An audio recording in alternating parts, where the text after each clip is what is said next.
Hi, I'm Ben Mankiewicz. Thanks for joining us on TCM as 31 Days of Oscar rolls on, quite literally tonight.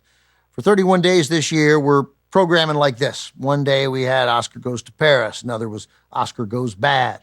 Earlier today, it was Oscar Goes to the Laboratory. Tonight, Oscar rolls on because Oscar goes for a drive. Our lineup of Academy Award nominees, where cars play a critical role, begins with an Oscar winner for Best Picture, the story of the complicated relationship between a Southern Jewish widow and her African-American chauffeur over 25 years in civil rights era Atlanta. From Warner Brothers in 1989, Driving Miss Daisy. Based on a Pulitzer Prize-winning play by Alfred Urey, who won an Oscar for his adapted screenplay, Driving Miss Daisy stars Jessica Tandy in the title role, and she won the Best Actress Oscar. Morgan Freeman, who originated the role on stage, co-stars as her driver, Hoke.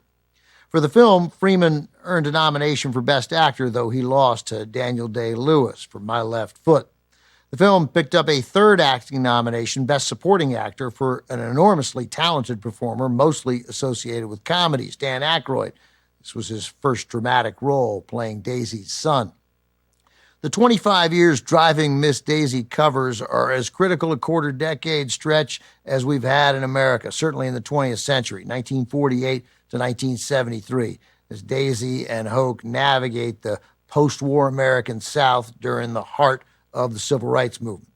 Through it all, Freeman keeps driving Daisy in one signature period car after another, from a maroon 1949 Hudson Commodore sedan to a black 1955 Cadillac Fleetwood 60 Special sedan onto a blue 1965 Cadillac Calais sedan. Those classics, along with all the others, makes this movie a car lover's dream. I knew none of those cars. The only car I really love is my own. My dad always said all a car needs to do is get you from A to B, has to be safe, has to have a radio. As the years went by and he moved to sweltering summers in Washington, D.C. just before I was born, he added that a car also needed air conditioning. Driving Miss Daisy became the most nominated movie in 1989, 9 nominations, winning 4. In addition to Best Picture, Best Actress, and Best Adapted Screenplay, it won for Best Makeup. Here it is from 1989, directed by Bruce Beresford, Driving Miss Daisy.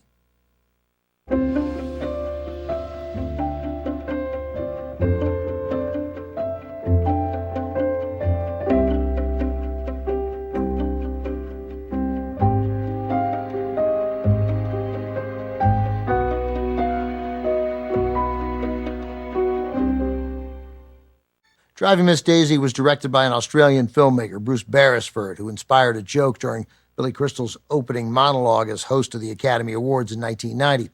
Crystal refers to Driving Miss Daisy as the movie that apparently directed itself, since it was nominated for 9 Oscars, including Best Picture, but Bruce Beresford was not nominated for Best Director.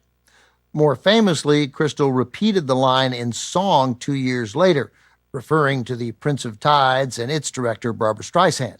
7 nominations on the shelf? Did this film direct itself? We're not talking about the Prince of Tides. Why did I do that? Having a movie nominated but not having the director nominated is not that uncommon an occurrence, especially now with more nominees for Best Picture than Best Director. What is rare is when the director of the Best Picture winner is not nominated. That has only happened 6 times, 2 of them a long time ago. Wings from 1927, directed by William Wellman. Grand Hotel from 1932, directed by Edmund Goulding. Nearly 6 decades later, it happened again with Bruce Beresford for Driving Miss Daisy. And then it's happened 3 times since then. Argo from 2012. Ben Affleck was not nominated for an Oscar, but won the BAFTA, the Golden Globe, and the Directors Guild's top honor. Amazing. The last 2 were Green Book from 2018, directed by Peter Farrelly, and Coda from 2021, directed by Sean Hayter. Jessica Tandy's Best Actress win for Driving Miss Daisy at the age of 80 made her the oldest winner of an acting Oscar, until 82-year-old Christopher Plummer won for Beginners from 2011.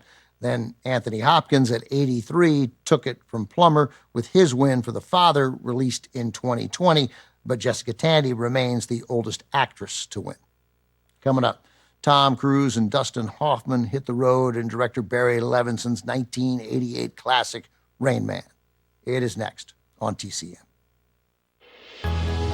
Next on TCM, Rain Man, then Bullet, and later, Grand Prix. Oscar takes the checkered flag tonight.